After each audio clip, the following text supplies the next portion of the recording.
இப்ப பாரு, என்ன பாரு பாரு.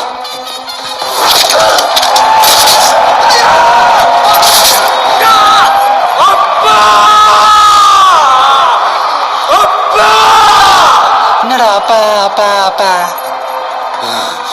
அங்க நீ என்ன பண்றியோ அது இவனுக்கு அப்படியே நடக்கும். ஜீவன், இவனை கொல்றது என் நோக்கமே கிடையாது. என்னை செய்ய வச்சிடாத. சஞ்சய், இந்த மொமெண்ட்டுக்காக தான் பல வருஷமா வெயிட் பண்ணிட்டு இருக்கோம். ஜீவன், இட்ஸ் ஓவர். யோசிக்காத, சிம்பிளி ஜஸ்ட் ஹிட் தி பட்டன். எங்க அம்மா பிடிச்சு வச்சுட்டு இதை நான் தடுக்கலான்னு பாக்குறேன். You think you can stop me? You think you can stop me? No one can stop me. இப்பவே உன் கண்ணு முன்னாடியே இந்த மொத்த கிரவுண்டையும் கிராஸ் பண்றேன்டா. பண்ணு பண்ணு பண்ணு பண்ணு பண்ணு பண்ணு.